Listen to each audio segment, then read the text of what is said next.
Welcome to the next episode of LT Talks, Localization Talent Talks. Today we're here at Lockworld in Warsaw and my guest is Kimon Fountoukidis. Hi Kimon, how are you? Good, how are you? Fantastic. Kimon, you're CEO of Argus, Yes, multilingual. that's right. And you didn't study something language related, you studied psychology and political science? Yeah, I studied psychology and political science, and but I knew in college I was kind of entrepreneurial, and I knew I wanted to go into business. I had a t-shirt sales operation for a while, selling. If you want to ever do real sales, sell door to door. I've done it. Have you?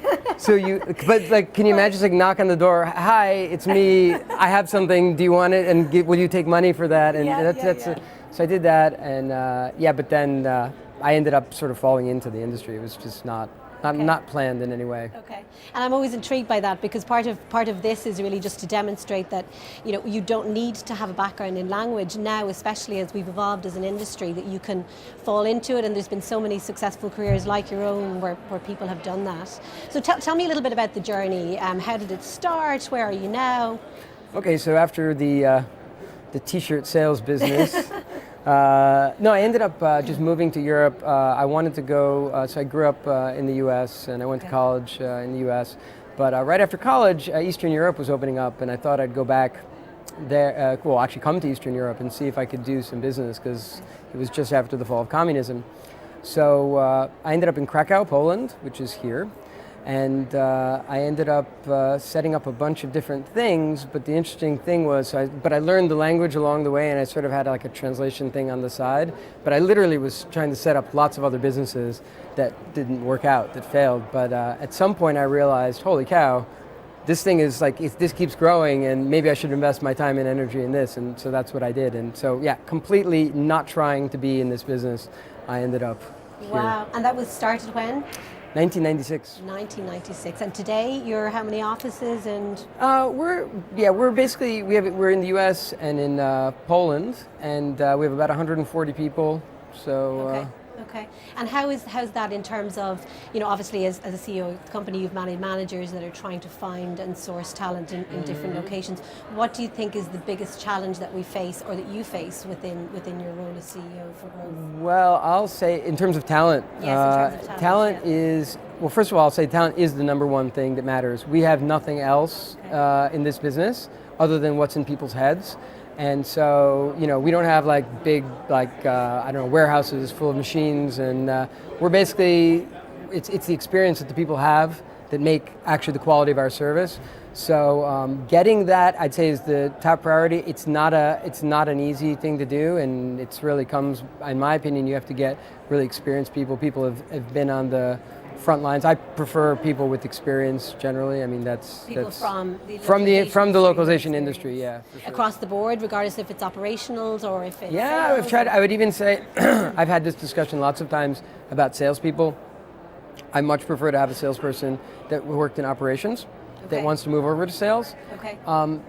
People don't like being a good salesperson is really, and a lot of times it's about listening. It's not about being schmoozy and being like really smooth and stuff like that. So I care less about that and more about people who understand the pain, because really that's really what you want is people that can understand the process and that can understand the problems clients can potentially have, and they can ask them the right probing questions and actually can offer some value right away, because most people, they don't want to be sold to.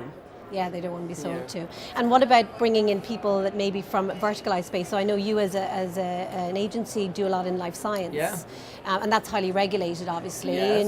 And what about bringing people in maybe from life science specific? We haven't been we haven't really been super.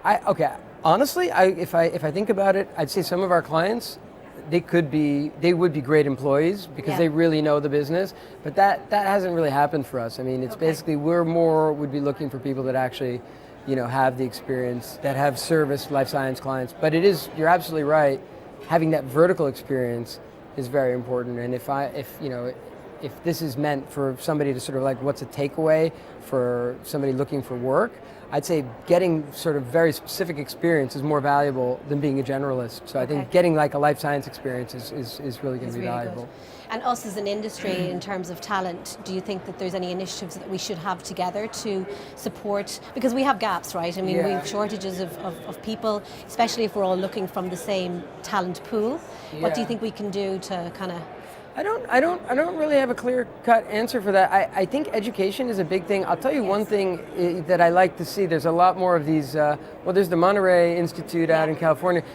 I think, and that is working. You can see people are getting generated through that. I don't know how big that. I get a sense it's not like huge. So maybe I don't know what kind of an impact into the overall pool, but I'd say that it's going to start on a sort of education level. And I think people can. I think people can educate themselves too. I mean, I don't want to sort of promote, but I think I want to promote Gala here because I think Gala does a really good job of, if you're a member of Gala, you get access to all their webinars and all their content. I think if you're interested, and obviously this is maybe not for somebody outside the industry, but if you're in the industry and you want to maybe move jobs, like you can learn a lot about different jobs and different areas within the industry, I think, from those Gala webinars. Yeah, I think you've hit the nail on the head there, really, because actually, you know, it's a skills gap as opposed to a talent gap. We've lots of people, we need the skills. So maybe training people in a shorter time frame or internships or stuff like that. Yeah. That's a good internships. We do internships as well. That's true. I mean, that's how you get pre-select, and that's definitely the best way. Brilliant. Kimon, thank you so much for joining us today. I appreciate all your insights and taking time out of your busy conference to share your insights with us. Thank you so much for having me. Fantastic. It's great to be in Poland. And do you speak Polish now? I do, actually, I do speak Polish. I speak Greek as well with a name like Kimon Fountoukidis. So I was wrong saying you didn't study languages, because obviously anyone who can speak Polish... Formally I didn't study languages. Brilliant. Thank you so much for joining us today. Thanks. You've been watching LT Talks, Localization Talent Talks. Today we're here at Lockworld in Warsaw. Please like, share and tweet so that we can have additional people join us in the fantastic localization industry. I'm Annette Lawler. Thank you for watching.